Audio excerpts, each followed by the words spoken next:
Welcome, open-minded viewers, to Science and Spirituality on Supreme Master Television. In March 2005, a unique scientific conference entitled Quantum Physics Meets Kabbalah took place in San Francisco, California, USA, with Kabbalist Rav Michael Lightman and American quantum physicists William Tiller, Jeffrey Satinover, and Fred Allen Wolf in attendance. Rav Lightman is the founder and director of the B'nai Baruch World Center for Kabbalah Studies and founder and president of the ARI, Ashlag Research Institute. The three scientists appeared in the critically acclaimed American documentary, What the Bleep Do We Know? The conference was fascinating and featured closed discussions and panel presentations before students and teachers from the University of California, Berkeley, USA, and Stanford University, USA. Rav Lightman gave a concentrated overview of Kabbalah and ancient spiritual wisdom, explaining the structure of reality and how the main substance of creation, the desire to receive pleasure, evolves. We now present excerpts of a documentary that was produced about the event by the B'nai Baruch Kabbalah Education and Research Institute, entitled Ups and Downs in San Francisco. It all started when we saw the film What the Bleep Do We Know? We are members of the World Academy of Kabbalah, headed by Rav Michael Lightman. Having seen the film, we were surprised at how close modern science has come to confirming the Kabbalistic view of the universe. Scientists specializing in quantum physics have discovered on their own the depth of matter described by Kabbalists more than 3,000 years ago. And we decided to go meet with them. We arrived in San Francisco in March 2005. What did we expect from the meeting? We wanted to be heard. The people in the audience were mostly young students who had come to meet their favorite scientists. The film was a hit in North and South America, Europe, and Japan. It had collected more than $10 million in box office revenue by that time. More than 420,000 DVDs had been ordered the previous month. Ladies and gentlemen, it started out as a regular this scientific conference. Scientists approached the podium and began to speak about the science to which they had devoted their entire lives, about the film that had turned them into stars. I gather pretty much everybody here saw the film. Is that a fair assessment? So I don't have to review anything in it. In exotic physics, there is a higher electromagnetic gauge symmetry state than our normal environment, which is called the SU2 state. And at that state, electric and magnetic monopoles are naturally supposed to coexist. Our next speaker is Dr. Wolf.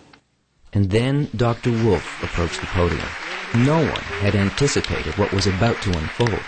He didn't say a word about his own science. I really don't know what I'm going to say to you. You know, I had been studying physics, and I knew something about that technology, but Kabbalah as a science was something that never would have even dawned on me. I don't care what you're doing. There's something about this field of way of thinking, of seeing, which can improve anything. And I don't care if you're a Jew, a Muslim, Gentile, Arab, I don't care what you are. I don't care what nationality, I don't care what religion you belong to. There's something in this that will, I think, awaken something in you. In order to understand what had happened, we need to go back to the previous day, to his one-on-one with Rav. Unfortunately, we didn't start shooting from the beginning. But Wolf's question was how to stop endless conflicts all over the world.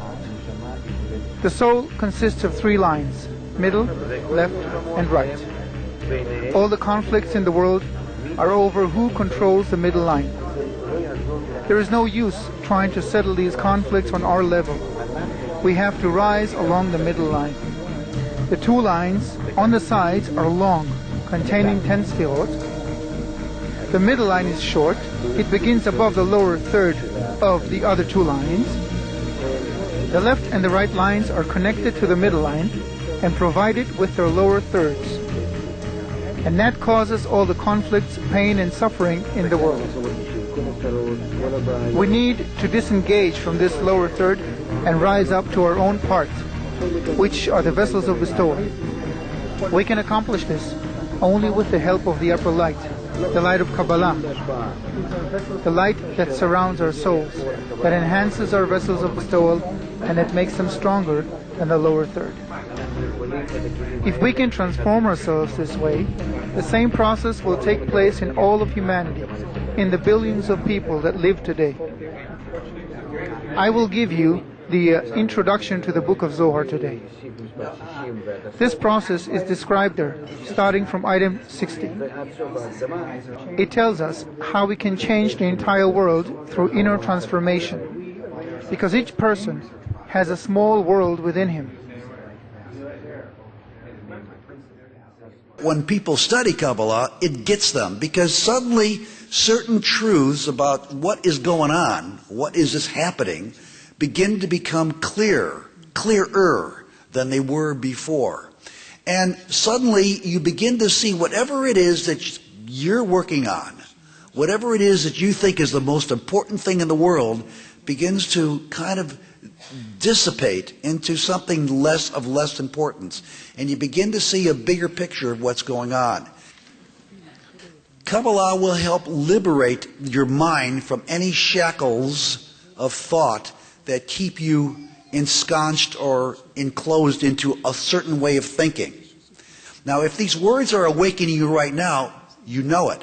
If they're not awakening you right now, then I'm suggesting to you that you've fallen asleep. Thank you.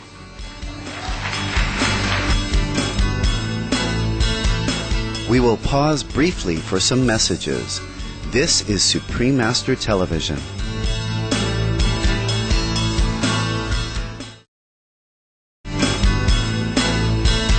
Welcome back to Science and Spirituality. We now continue with excerpts from the documentary about the intersection of science and the spiritual tradition of Kabbalah, entitled Ups and Downs in San Francisco. We agreed to meet later that day behind closed doors. We drove along the streets of San Francisco and shared our impression of the past day. We were preparing for the day to come. We knew from personal experience the effect that Kabbalah has by repeating the same question day after day. But they no longer come from the mind, they come from the heart. One begins to search for the middle line that Rav had described, the middle line within. And it's not easy. And so it happened. Are you a practitioner of this observing of the six or more senses? Can you talk about your experiences in that world? I would like to learn from you what you're talking about. Otherwise, it's just all gas. No. No. You just want Because it doesn't have the same sense and the same reminiscence. You can't just throw that at me and say, accept it, this is the way it is, I'm Kabbalah, that's what it teaches you, and if you just do this, you'll be... So please allow him to talk. And Sure. The wisdom of Kabbalah states that reality is only a will to receive, for self-fulfillment. That desire is built through expansion of the upper light. Light is giving, bestowal, love. We call it creator. It created something called a Kliya vessel, or a desire to enjoy, which wants to be fulfilled by precisely what is in the light.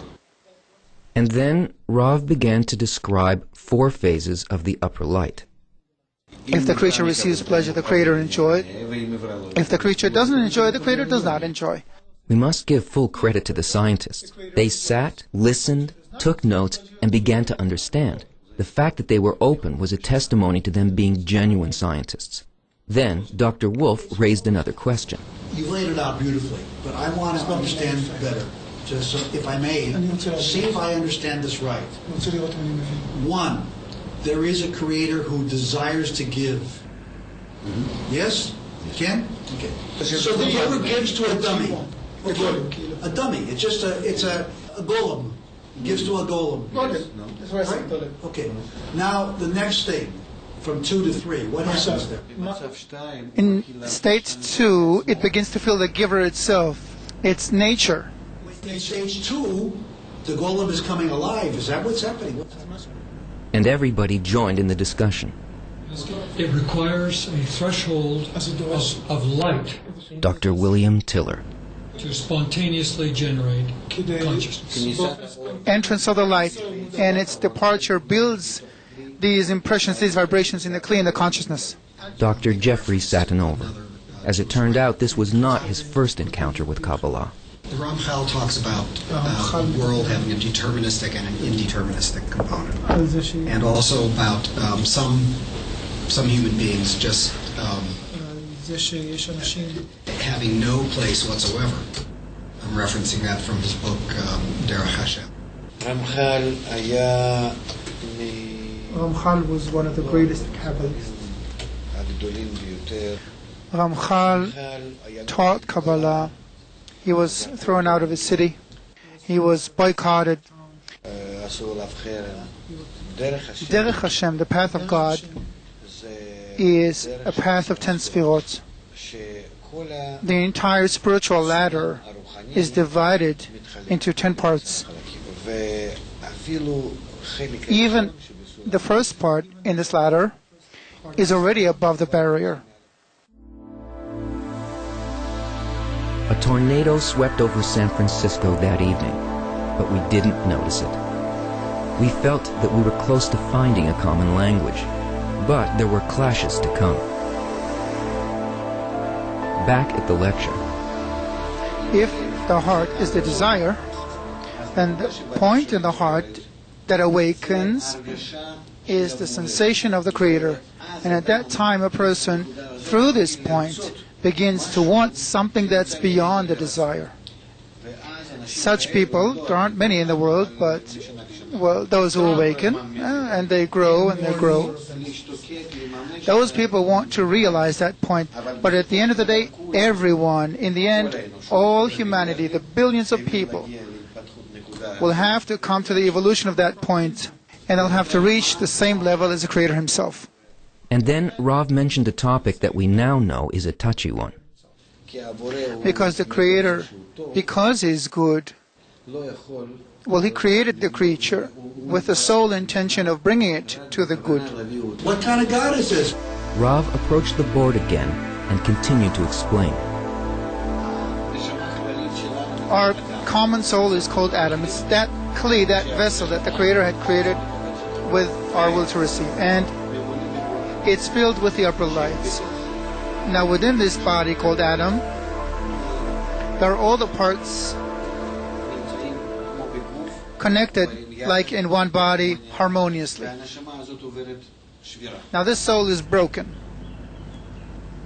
It falls into a degree which is called below the barrier, and at the barrier the spiritual sensation ends. Here below the barrier there are those, the same parts, but feeling that they're disconnected from each other. That's the breaking.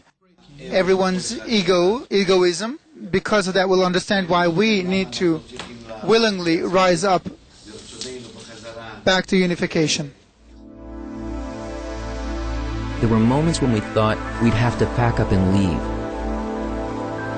We had the sense of a total lack of communication. This is a glance back at one of our meetings. You seem to be presenting the Kabbalah as the truth, and it read like dogma. Be open to the fact that there are other powerful models. People come to me from every generation.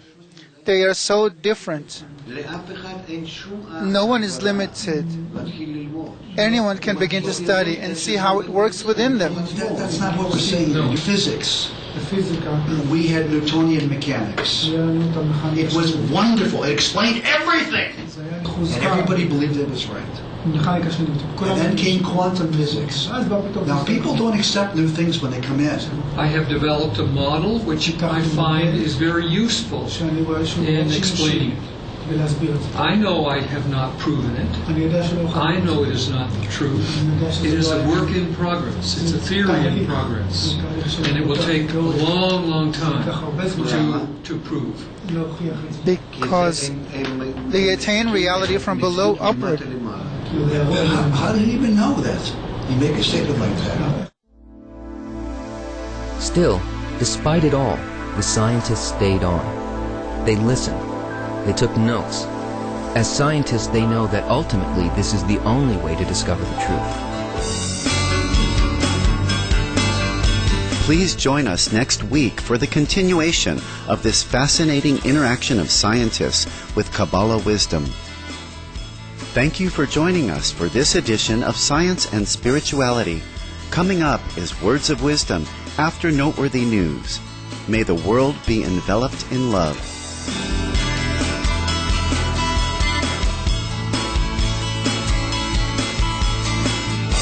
For more details, please visit www.suprememastertv.com/EE.